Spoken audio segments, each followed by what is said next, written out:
Saya itu pernah ya mengalami untuk dimakan sulit.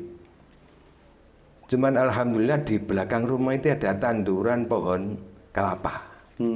Sehingga ya dari pohon kelapa itu kalau masih muda, tidak terlalu tua, diparut itu dikasih garam, kasih cabai, nasinya hangat sama kerupuk, udah luar biasa. Saya ini kan tadi saya sampaikan, saya orang susah ya. Saat saya begitu enak, udah bisa bekerja, bisa menghasilkan. Saya itu kan ingat, saya itu pernah sengsara, saya pernah hidup susah, sehingga saya itu harus ingat kepada orang yang susah juga, gitu loh. Ya, sehingga saya coba mulai berbagi kepada masyarakat, ya, mulai 86 mulai berbagi, sehingga terus sampai alhamdulillah sampai hari ini.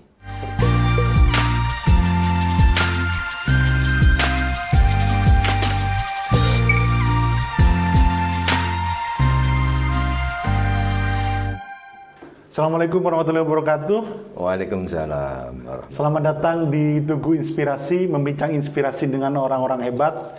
Ya, kali ini kantor kami kedatangan salah satu calon Bupati Malang, Bapak Gunawan HS. Sehat Pak Gunawan? Ya, Assalamualaikum warahmatullahi wabarakatuh.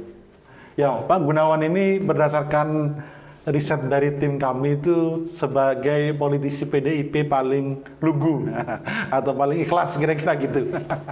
Nah, Mbak, mungkin tapi kita nanti akan membahas soal pencalonan beliau di Kabupaten Malang, tapi sebelum ini tampaknya banyak pembaca yang penasaran soal kiprah Pak Abah Gunawan sebelum masuk politik di 2014 ya sebagai anggota DPRD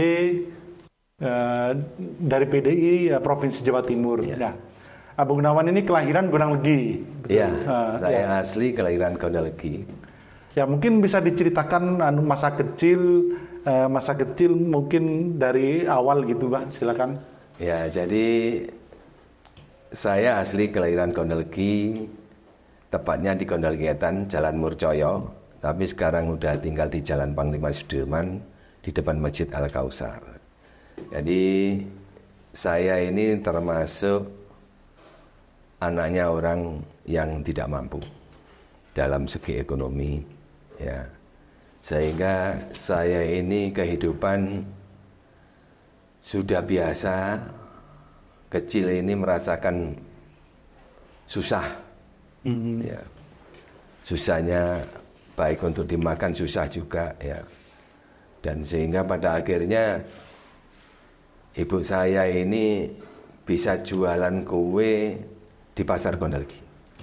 Itu masa kecil saya. Terus karena ibu saya ini jualan kue, otomatis saya ini harus membantu ibu saya. Jadi ibu saya ini termasuk single parent, ya. Dan punya anak 4, saya nomor 2. Dan tidak semua anaknya ini kadang-kadang ngerti ke orang tua. Ya. Tapi karena saya ini sudah dididik oleh guru-guru saya, ustadz-ustadz saya, para berbakti pada orang tua ini adalah wajib hukumnya. Sehingga saya ini sudah biasa membantu orang tua, baik di rumah maupun di pasar. Nah, sejak kecil, SMP kelas 1, saya ini sudah punya jadwal. Jadi kalau pulang sekolah itu saya harus, kan waktu itu sanyu belum ada ya di rumah, memang kesulitan untuk beli sanyu waktu itu nimba itu pakai nimba. SMP itu ya? SMP. Nimba, ngisi jeding lah namanya itu. Kemudian setelah nimba mandi, sholat, makan, berangkatlah saya mengganti ibu saya sampai asar. Kemudian setelah asar ibu saya datang setelah sholat asar, itu menggantikan saya. Kemudian saya berangkatlah untuk sekolah di Madrasah Diniyah sampai jam 5 pulang dari sekolah. Jadi saya ganti pakaian, ganti pakai sarung, kopiah. Kemudian saya berangkat ke musola untuk kemudian bersih-bersih di musola, nata kloso istilahnya, bukan karpet waktu itu, kloso itu tikar, ya tikar. Dan kemudian saya nunggu maghrib, adzan maghrib lah saya. Siap. Nah, itu. Oke, Mbak. Jadi Abah Gunawan ini berada di posisi sekarang ini nggak terbayangkan ya dulu ya. Kalau lihat dulu anak tukang penjual kue, dan mungkin yang paling menyedihkan itu gimana, Mbak? Kok sampai maksudnya saking nggak punyanya itu hal apa yang sangat teringat sampai sekarang gitu waktu kecil? Saya itu pernah ya mengalami untuk dimakan sulit. Cuman alhamdulillah di belakang rumah itu ada tanduran pohon kelapa. Sehingga ya dari pohon kelapa itu kalau masih muda, tidak terlalu tua, diparut itu dikasih garam, kasih cabai, nasinya hangat sama kerupuk udah luar biasa. Yang penting kan makan enak ini kalau kita lapar ternyata. Ya. Kalau kita lapar makan mesti enak. Meskipun makanannya enak, tapi kita akhirnya nggak bakal enak. Siap. Dan itu ternyata terbawa sampai sekarang ya. Tadi di depan cerita soal makan tadi pagi sangat sederhana juga ya. Iya. Meskipun anggota DPR, terus pebisnis sukses. Iya. Itu terbawa sampai sekarang ternyata, Mbak ya. Iya, jadi kebiasaan semua itu. Termasuk saya kebiasaan itu mulai kecil nggak pernah main. Karena waktu saya terkuras dengan kegiatan bantu orang tua sama belajar, sama mengaji itu yang terbiasa itu. Dan alhamdulillah akhirnya tentunya pemikiran itu mesti ada tiap orang. Besok saya jadi apa ya? Saya harus bisa membahagiakan orang tua. Pastilah.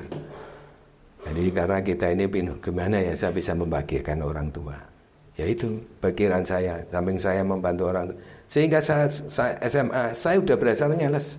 Nyeles apa, Pak? Nyeles? Ya meles kue-kue itu. Oh. Karena saya kan cuma punya hubungan cuman dengan majikannya ibu yang jualan kue-kue. Itu tak tawarkan di pasar-pasar. Minggu saya kirim, kemudian saya dapat uang, itu tak bawa ke Panjen, kayak saya SMA negeri ke Panjen gitu loh. Nah itu di sanalah saya nggak pernah ganggu ke orang tua. Udah SMA udah nggak ganggu orang tua, karena kalau orang tua tanya, Gun, orang sanggup mah, mboten pun wonten pun. Jadi saya itu memang ya karena kasihan ke orang tua. Ya kasihan ke orang tua itu. Dan terus berarti mulai usaha itu Abah Gunawan sejak SMA itu ya, mulai belajar ya, belajar usaha sejak SMA. Kemudian setelah dari SMA itu saya sempat mendaftarkan diri ke Akabri. Tahun 81 saya daftarkan diri ke Akabri. Meskipun orang tua itu waktu itu namanya orang tua istri ya ibu, itu mikirnya mau ojo daftar ngono-ngono iku apa. Aku mikir nanti lu boleh perang-perang gitu. Waktu itu ngomong gitu. Terus saya jawab, lah kula niki badhe kerja napa to Bu? Sakniki kuliah nggih mboten mungkin. Akhirnya ibu dengan berat hati tetap menuruti kemauan saya meskipun sebetulnya kurang ikhlas. Dan alhamdulillah kok saya gugur di Magelang. Saya di Magelang gugur, saat itu saya ditawari langsung masuk Jabar, langsung diterima saat itu. Tapi saya pikiran kok kurang kurang greget, sehingga saya menolak.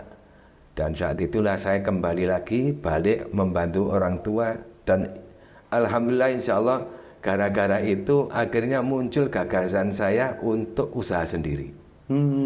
Siap. Usaha sendiri. Berarti Abah Gunawan nggak sempat kuliah dulu ya? Saya kuliahnya ini setelah saya bekerja. Oh, tahun berapa itu kuliah? Tahun 82. Oh 82. Oh sambil usaha. Ya, usaha itu jam 1 saya tutup. Usaha ya ini apa?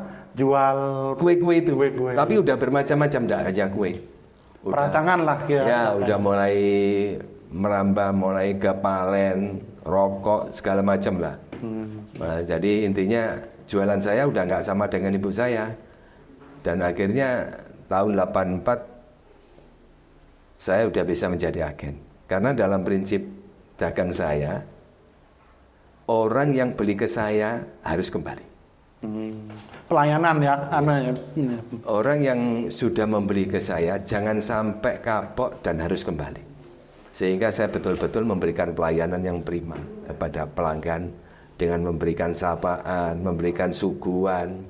Karena mereka antri, saya punya langganan 800 orang saat itu. Udah kewalahan saya. Siap.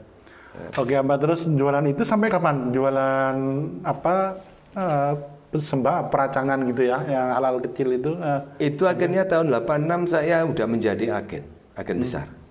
Sudah punya armada. Jadi saya betul-betul selalu berpikir untuk inovasi. Jadi asalnya saya itu merangkak dari bawah, alhamdulillah saat itu insya Allah saya di Gondolgi termasuk agen paling besar. Tapi saya tidak hanya cukup merambah Gondolgi, saya mulai spreading ke wilayah-wilayah lain sampai Blitar.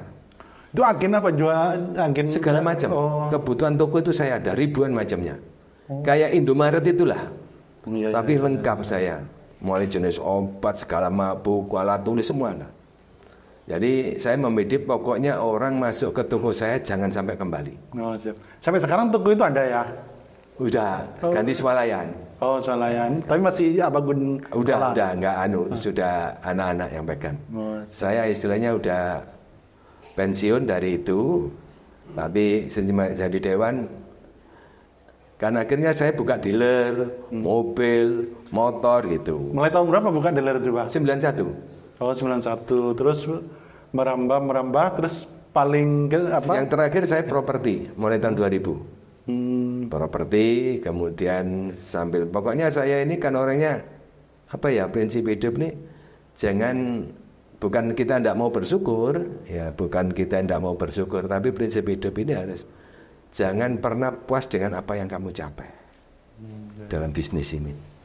Teruslah kamu gali sumber-sumber lagi agar mengalirkan air, terus mengalirkan air. Ini yang perlu kita tanamkan dalam kehidupan. Padahal prinsipnya orang Jawa, kalau udah cukup biasanya nerimo, ya wis pokoknya ini cukup, dimakan, udahlah cukup. Nah ini akhirnya kita ketinggalannya karena punya prinsip itu. Siap. Berarti dalam bisnis ini apa mulus saja atau ada nggak mulus yang kali tipu orang dan lain sebagainya? Ya biasa, saya ini pernah coba ekspansi di pertanian.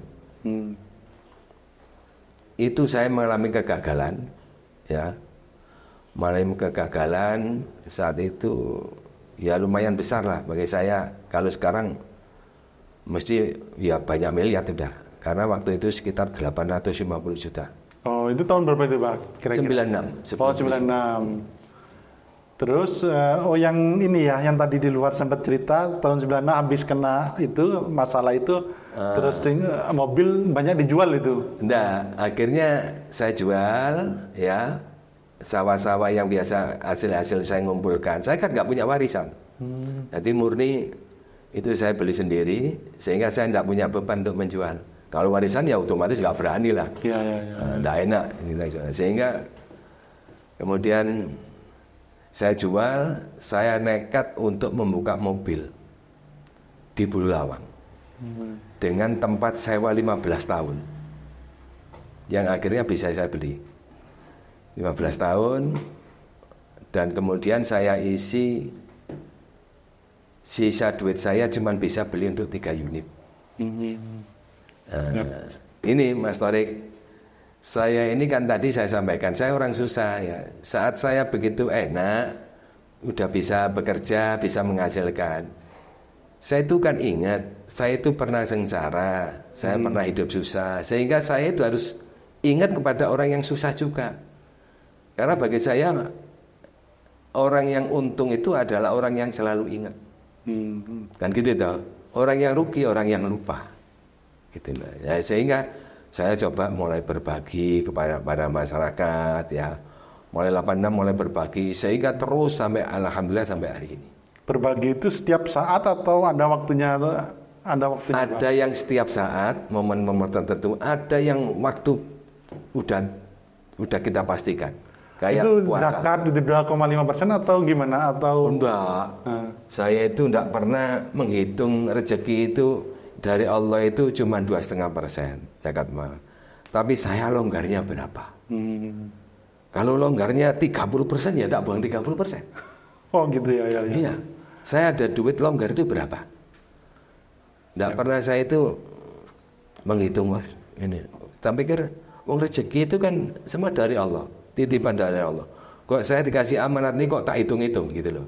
Sehingga saya nggak mau menghitung, udahlah. Insya Allah Allah akan memberi rezeki lebih saya pikir saja itu. Sehingga saat tadi saya mengalami kekeliruan tadi, itu tak jualin. Itu kan bisnis saya ini harus terpetakan. Kita pemetaan. Kalau urusan swalayan ini tidak boleh saya ikut-ikut cawe-cawe. Ini ada yang ngatur sendiri. Pengaturan saya harus disiplin dalam bisnis ini.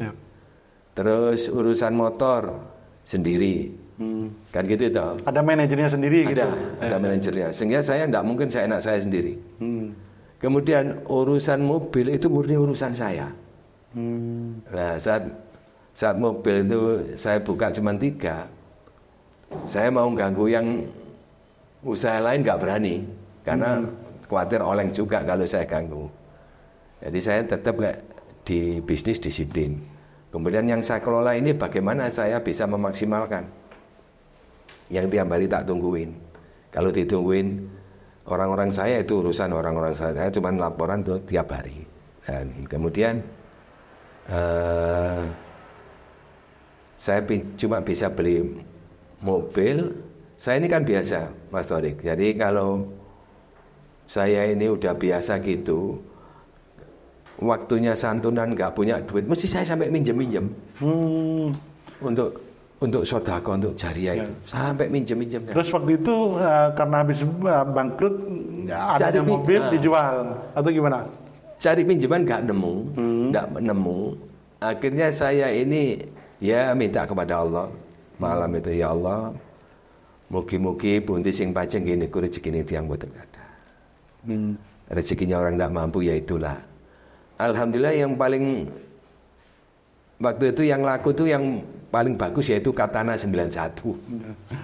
Laku 26 juta padahal modal saya juga 26 juta. Tapi karena kondisi saya udah mepet sama lebaran, udah kurang seminggu, tak kasihkan. Oh, itu waktu itu lebaran kan rutin ya, memang ketika Ramadan itu ada bagi-bagi gitu. Iya, saya kan udah gitu mesti jadi harapan masyarakat. Kalau udah rutin mesti mikirnya nanti dapat dari apa gue. Kan gitu toh. Jangan sampai saya ini mengecewakan orang. Mendingan saya itu mencarikan dengan cara saya sendiri upaya. Dan saya yakin itu mesti akan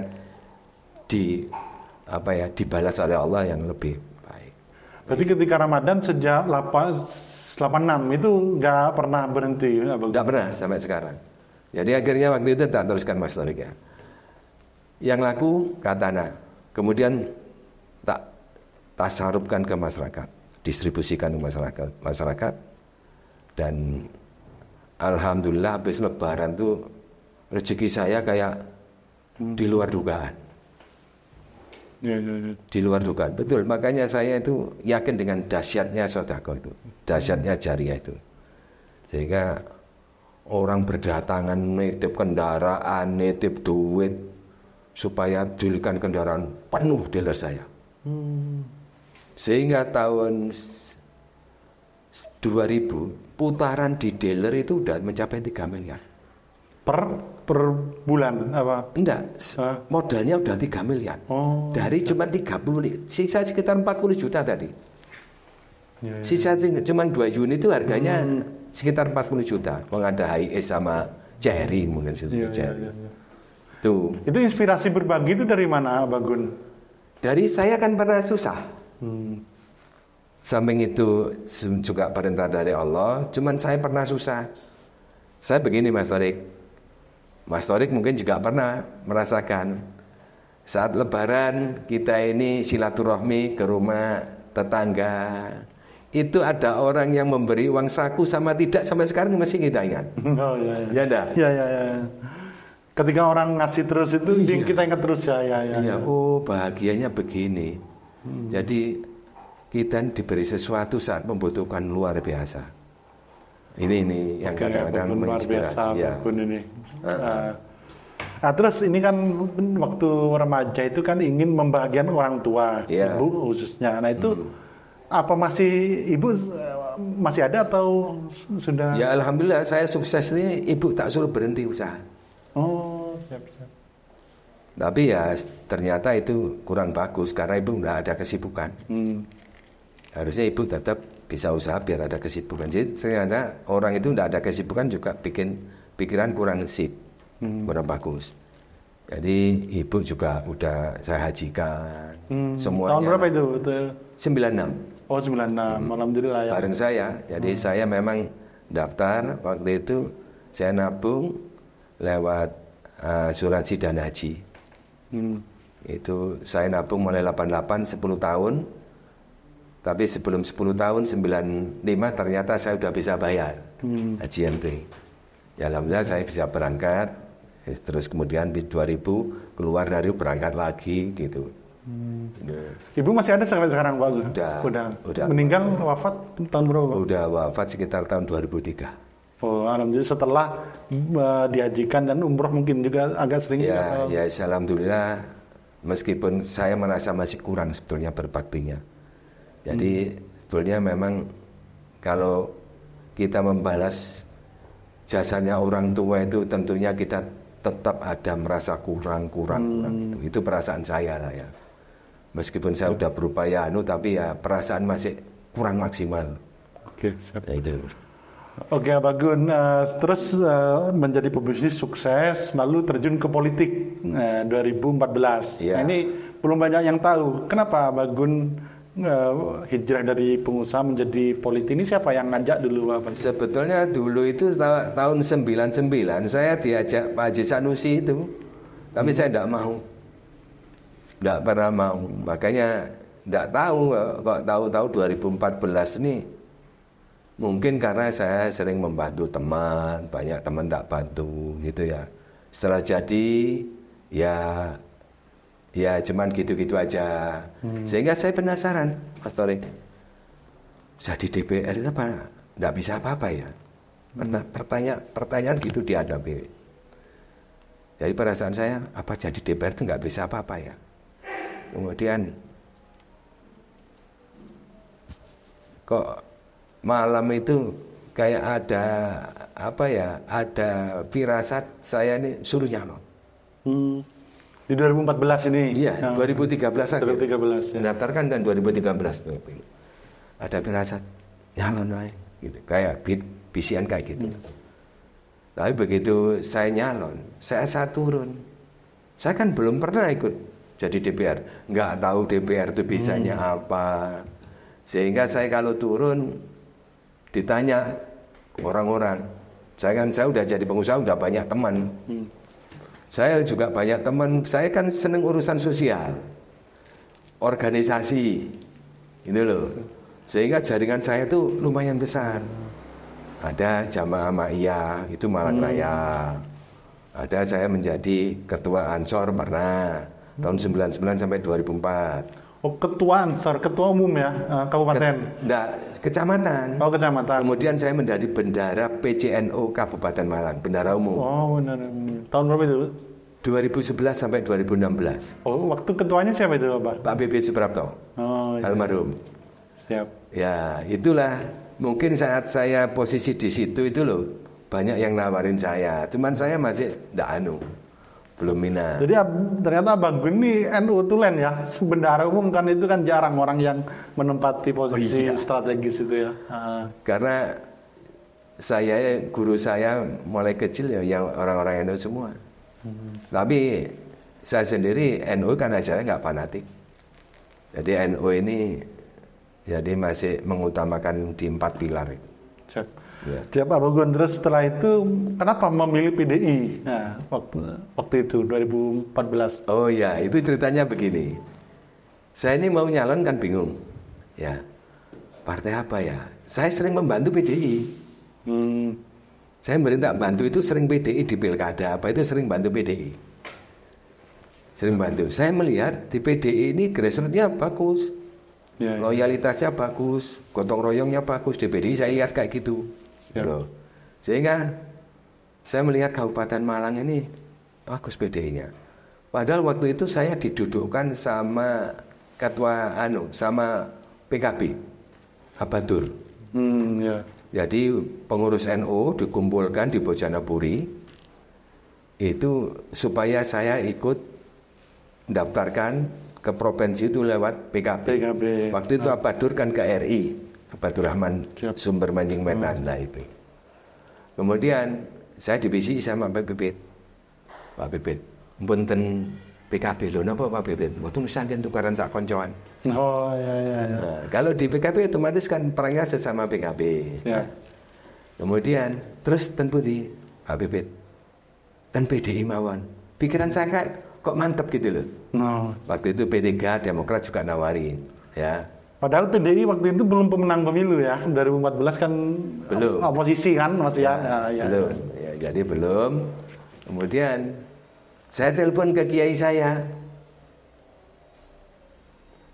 Ke kiai saya telepon. Ngapunten Yai. Dalem badhe nyalon. Lho nggih Pak Gun. Nggih badhe nyalon. Lewat partai napa? PDI. Nggih pun cocok. Lho kok cocok ya napa Yai? Mangke sampai nek ten PKB mboten keradu karena banyak kiai. Tapi lek di PDI sampean bisa jadi kiainya di PDI. Saya ketawa. Oh iya, alhamdulillah sekarang saya ini mesti bagian doa di partai. Siap-siap alhamdulillah. Ya, terus 10 tahun ya alhamdulillah jadi DPR provinsi 2 periode. Nah, itu banyak ya yang sudah dilakukan. Mungkin sekilas saja bahas yang sudah dilakukan di PDI. Saya ini memang kan senang organisasi, senang sosial, juga senang jagung. Mendengarkan permasalahan sebelum jadi DPR.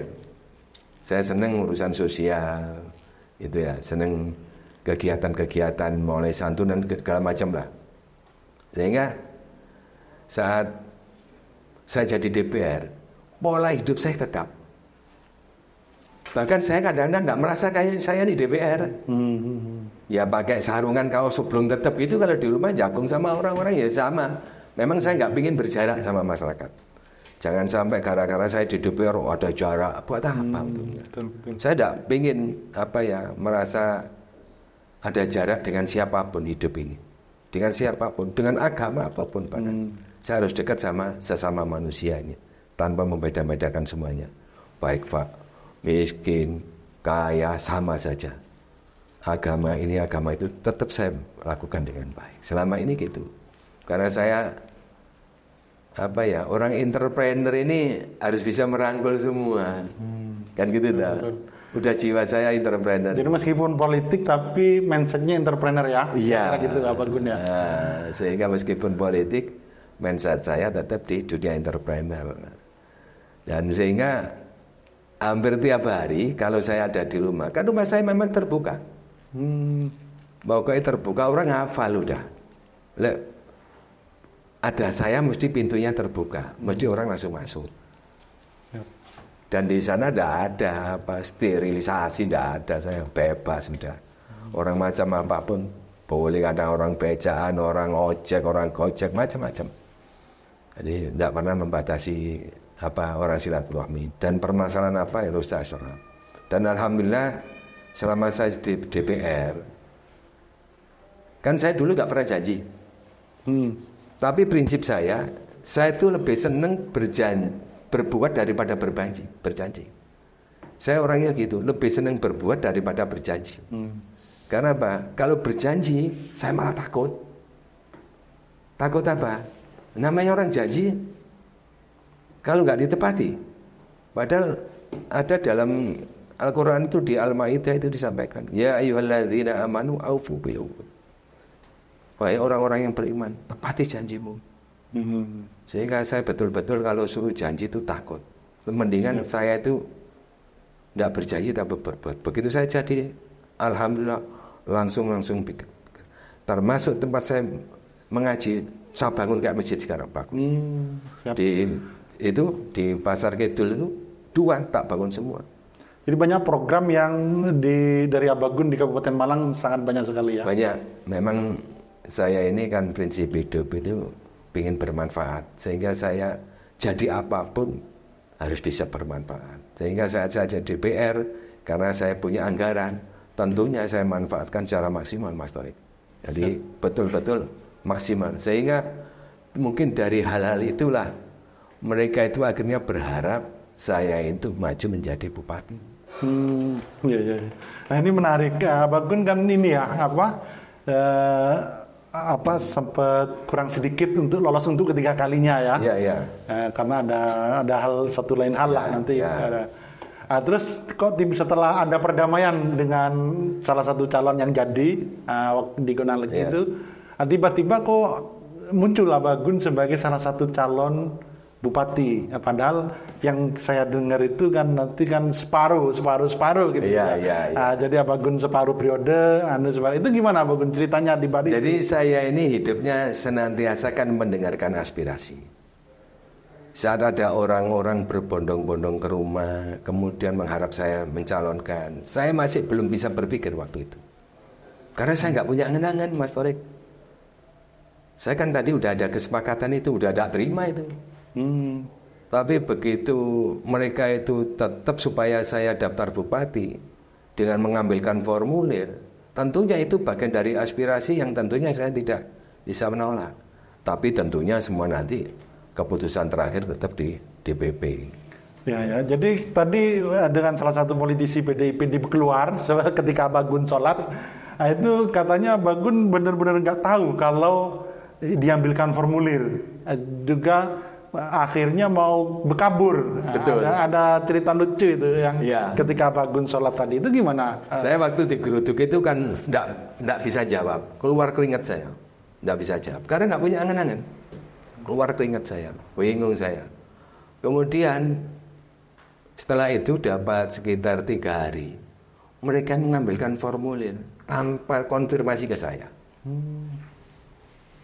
Nah, tahu-tahu pas saya di rumah itu, orang saya itu nyampaikan, dari pengurus nyampaikan di rumah, "Bah, anak-anak PAC mengantarkan formulir." Saya kaget. Loh, formulir apa ya itu pendaftaran, Pak? Loh, aku tak sembunyi. Bener. Habis itu, saya sembunyi ke dalam rumah, karena orang-orang ke belakang semua. Tapi kan di dalam rumah saya kan nggak enak, khawatir dicariin. Akhirnya sopir saya tak telepon, "Tok, kamu ke depan bawa mobil. Kalau orang-orang sudah di belakang semua, saya tak lari bawa mobil itu sama kamu." Gitu. Ya semua kehendak Allah. Saya kembalikan semua kehendak Allah. Saat itu saya udah, anak-anak tak pikir udah di belakang rumah semua, duduk di belakang. Kan rumah saya itu agak lumayan besar di belakang, bekas gudang-gudang itu. Nah ini duduk di sana, saya lewat pintu depan, itu saya buka kuncinya, saya suruh ngunci lagi istri saya tak keluar. Saya buka pintu mobil, pelan-pelan, ada orang yang datang dari pengurus. "Loh Bang, badeten pundi?" "Oh iya, ya bingung loh saya." Akhirnya saya temuin dengan kondisi saya bingung. Akhirnya, "Bah, ini sudah tak ambilkan formulir sebagai aspirasi kami Poros Perjuangan, tolong ini bisa diterima." Dengan wajah agak merabak saya terima itu. Dalam pikiran saya, ini tak kembalikan apa tidak, tak isi apa tidak, itu masih bingung. Ya. Sing ngeblank lah waktu itu. Masih blank. Begitu udah difoto, saya terima formulir itu dari kelompok Poros Perjuangan namanya itu. Kemudian muncul media itu, waduh orang support semakin saya ramai. Terus bingung, akhirnya kurang 1 hari tak isi itu. Tak isi, tapi rencana saya diam-diam tak antar. Nggak ada yang tahu. Tak antar ke sana, ke DPC. Nggak ngerti bahwa tanggal 8 hari terakhir nyerahkan itu rencana saya, orang kok berdatangan luar biasa ke rumah padat. Sampai saya bingung. Loh, itu siapa yang kondisikan Pak? Atau nggak tahu dengar dari mana, mungkin mereka dengar. Ya. Dengar-dengar dari mana? Saya pertanyaan lu.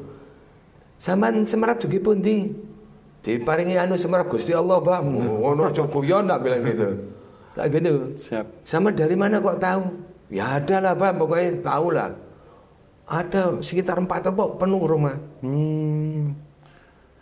Jadi masalah memang dari ini mungkin kader PDI ya gitu Pak ya, yang Campur itu. Campur.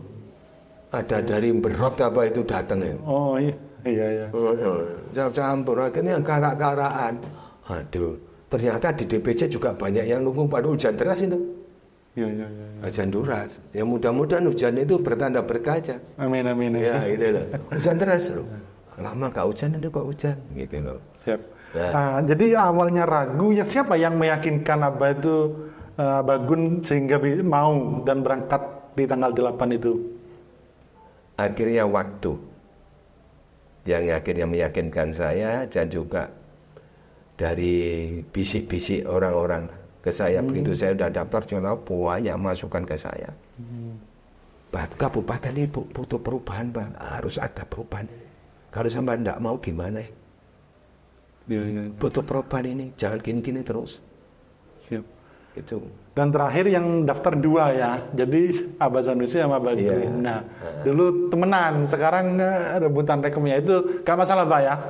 Saya begini, kita ini harus profesional. Saya sama Haji Sanusi tetap sahabat bagi saya. Bukan musuh, tapi teman untuk kompetisi lah. Siap. Dan bukan musuh, saya tetap teman. Dan siapapun nanti yang mendapat rekom, saya tetap all out. Ya. Dulu, saya tetap all out, siapapun yang mendapat rekom. Kalau kabar-kabarnya siapa, gimana nanti, apa Abah Bagun wakil atau gimana? Belum tahu ya. Ya saya tidak bisa mendahului karena kebijakan di DPP mereka. Tapi pasti 2 orang ini atau ada kemungkinan lain, itu tergantung DPP juga ya? Insya Allah kalau PDI ya di 2 orang ini. Iya. Ya, karena yang mendaftar cuma 2. Siap. Jadi akan tapi ya seru di ini. luar itu saya tidak tahu kalau ada mungkin pemikiran lain. Saya nggak tahu itu. Nah, Bagun mengusung konsep perjuangan dan perubahan ya. Apa yang akan dilakukan ketika nanti jadi bupati gitu? Begini, Mas Tarik. Saya melihat potensi Kabupaten Malang ini luar biasa sebetulnya. Saya pernah studi banding tahun 2018 ke Banyuwangi. Banyuwangi yang kita kenal zaman dulu itu kan terkenal sebagai apa? Kota sandat toh. Ya. Sampai kalau ada orang Banyuwangi ke sini ke Kabupaten Malang dipikir pinter sandat. Sampai gitu. Karena apa? Terkenal di wilayah daerah sandat. Tapi saya waktu hadir ke Banyuwangi 2018, Banyuwangi sudah berubah menjadi kota pariwisata. Perubahannya sangat drastis. Drastis. Jadi kabupaten perlu seperti itu ya.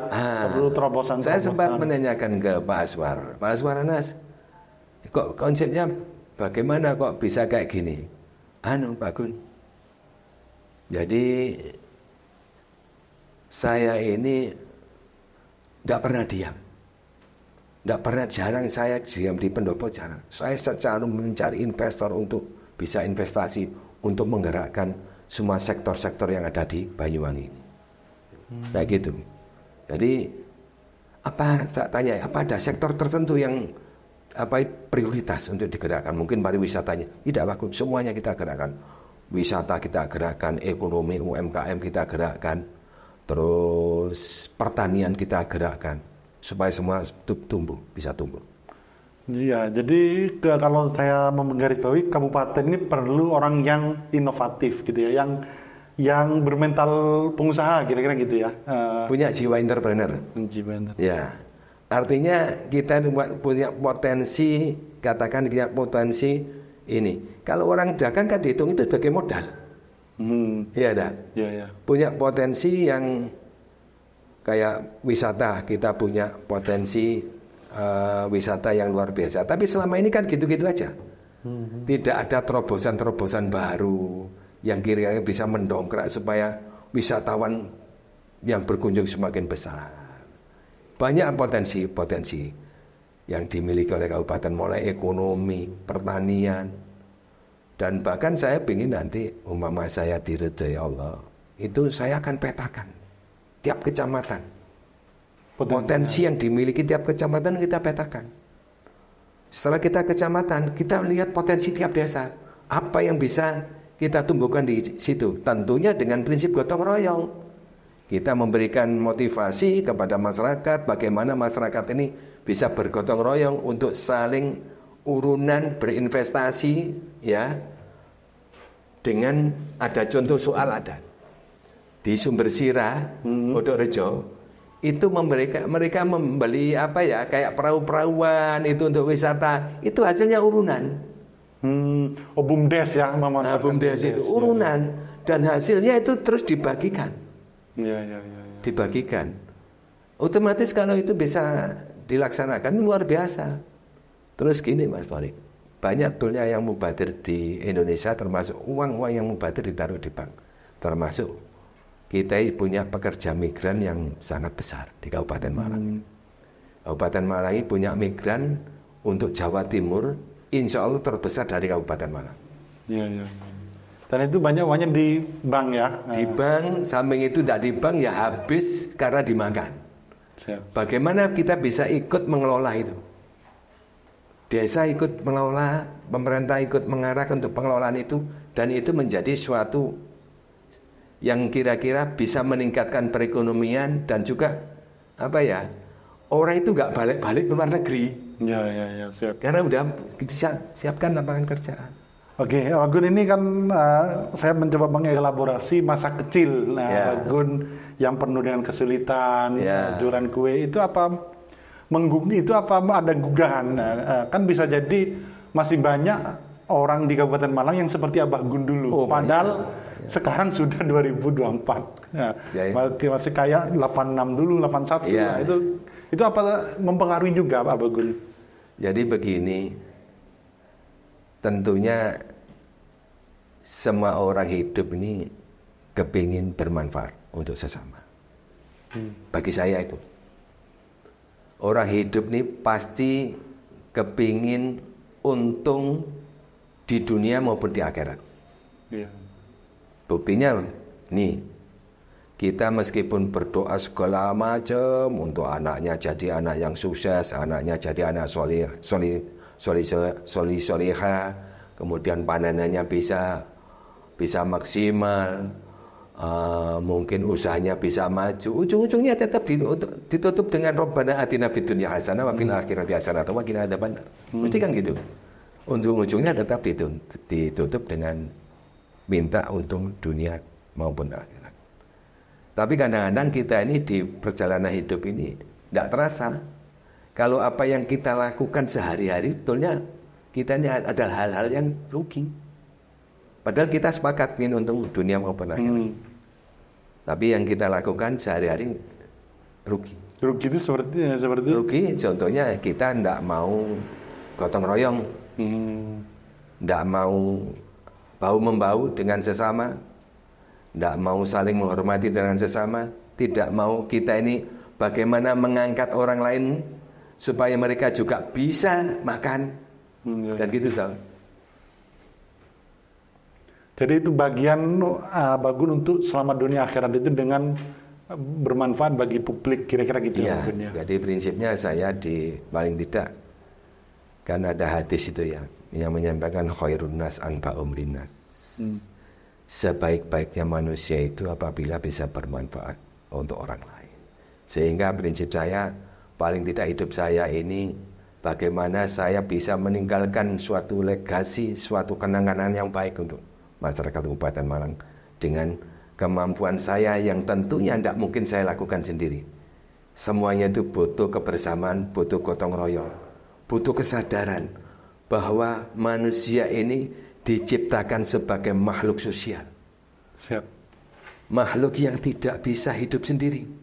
Untuk memenuhi kebutuhan hidup kita senantiasa berdoa. Dan kita yakin dengan gotong royong segala sesuatu akan bisa kita laksanakan.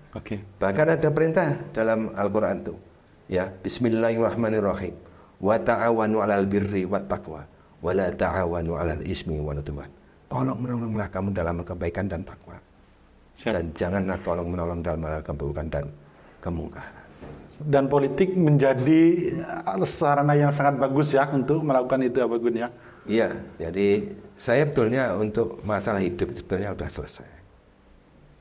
Tinggal sekarang ini di sisa usia saya ini bagaimana saya bisa lebih banyak bisa berbuat untuk masyarakat, terutama Kabupaten Malang. Siap. Kalau kata Bambang Pacul PDI itu memberi energi kepada marhen. Nah, betul. Seperti Abah Gun dulu makan nggak mampu. Nah, itu kan marhen itu orang-orang kalau nggak ngerti sehingga marhen itu kan istilahnya namanya orang miskin tuh. Tapi bisa bisa hidup dengan sepetak tanah. Oh, ya. Bisa mandiri dengan sepetak tanah yang dimiliki. Inilah sehingga Bung Karno itu menyampaikan Pak Marhaines, artinya kita ini bagaimana bisa berdikari dan mandiri. Ini harus kita ciptakan di Kabupaten Malang. Oke, siapa Abah Gun? Kita sudah banyak dapat pandangan dari Abah Gun, mulai dari kecil sampai jadi pengusaha, sampai menjadi politisi sukses. Ya, semoga nanti di Agustus itu Rekom kira-kira jatuh ke orang yang tepat lah, PDI. Ya, kalau amin. Ya, mungkin terakhir epilog kepada masyarakat Kabupaten Malang yang menonton ini, mungkin kenapa kalau dapat Rekom, kenapa harus Abah Gun? Kira-kira silakan epilog dari Abah Gun. Begini, tentunya masyarakat Kabupaten Malang dalam memilih harus bisa memilah mana yang kira-kira punya program yang bisa mendongkrak pembangunan, mendongkrak ekonomi, mengentaskan kemiskinan di Kabupaten Malang ini. Dan tentunya harus punya jiwa entrepreneur, punya visi misi, tentunya yang tidak mementingkan kelompok golongan apalagi diri sendiri. Ini yang utama nanti. Mari dengan prinsip gotong royong kebersamaan kita harus yakin bisa. Hulu bis kuntul baris. Siap, semoga Kabupaten Malang semakin maju dan 2024 momentum untuk maju itu. Itu saja dari saya. Sampai jumpa di tamu Tugu Inspirasi lainnya. Assalamualaikum warahmatullahi wabarakatuh. Waalaikumsalam warahmatullahi wabarakatuh.